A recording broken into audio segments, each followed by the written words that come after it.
We begin this morning with the chairman of the House Intelligence Committee, California's Adam Schiff. Good morning. Good to have you here, Chairman. Good morning. We saw this attack that Secretary of State Pompeo says was a terror attack carried out by Iran in Saudi Arabia. What does U.S. intelligence show?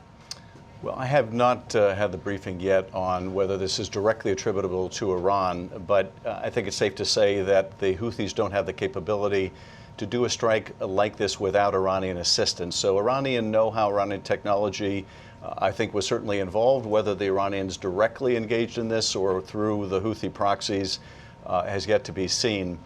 But I think it underscores just what we really, frankly, came to expect from this unending war in Yemen, that it would escalate tensions in the region.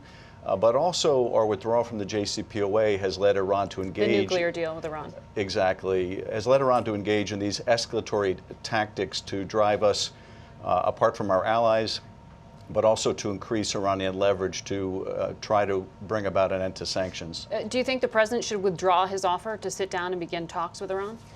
I think the president should engage in diplomacy with Iran. I think it's the only way out of this situation. I don't think, frankly, the president should have withdrawn from a nuclear deal that Iran was complying with. But we need to work with our allies to secure the Strait of Hormuz, to secure critical infrastructure in the region. But we do need to get back to diplomacy. And there are openings to do so. There are voices within Iran, unusual voices, including some arch conservatives suggesting it's time to start talking with the United States again. The administration should seize that opportunity. We also heard from the White House yesterday that they confirmed Hamza bin Laden, the son of Osama bin Laden, was killed in Afghanistan, Pakistan area. This was originally reported back in July. You've been briefed. What can you tell us? Well, he has been killed. Good riddance. I think this is someone of great symbolic value to al-Qaeda. How was he killed? I can't go into the specifics more than what the White House has disclosed, but it shows they have acknowledged that this was in the AfPak region. It shows the continuing importance of that region to al-Qaeda. It also shows the importance of the region to us in terms of our security, that we need to maintain some footprint or some guarantee that al-Qaeda won't resurge in the area. But he was not, I think, a current leader of al-Qaeda in an operational sense.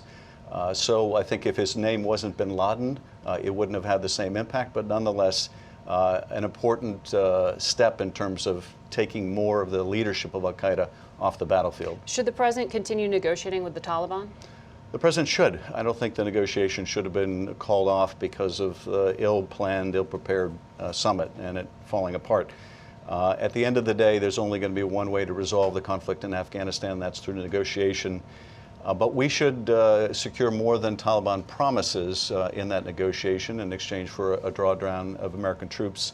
We ought to insist on at least a partial ceasefire so that we can see that the Taliban are both willing but also able to control their own elements. I want to ask you about some work you're doing here at home, which was you issued a subpoena on Friday for the acting director of intelligence, alleging he's withholding a whistleblower disclosure, possibly to protect President Trump. That's a pretty significant allegation here. We're putting up a quote on the screen from you. Have you gotten a response to this letter?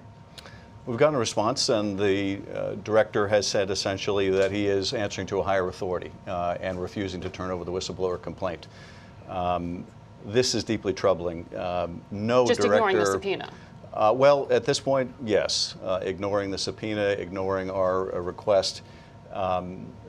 No DNI, no Director of National Intelligence, has ever refused to turn over a whistleblower complaint. And here, Margaret, the significance is the Inspector General found this complaint to be urgent, found it to be credible. That is, they did some preliminary investigation, found the whistleblower to be credible. That suggests corroboration.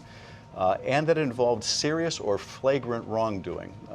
And according to the Director of National Intelligence, the reason he's not acting to provide it, even though the statute mandates that he do so, is because he is being instructed not to.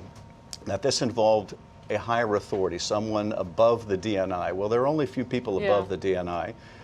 So we're concerned this involves wrongdoing that's under investigation by our committee, and we're going to do everything necessary make sure that whistleblower is not allowed to provide the complaint to us, but can come directly to Congress, which the director is also prohibiting at this point. So you don't know, but you suspect the president has some role, or the executive branch here. Can you tell us what the subject was of the whistleblower complaint? I can't go into the contents, but I can tell you that, at least according to the director of national intelligence, this involves an issue of privileged communications. Now that means it's a pretty narrow group of people that it could apply to, that are both above the DNI in authority and also involve privileged communications. So I think it's fair to assume this involves either the president or people around him or both.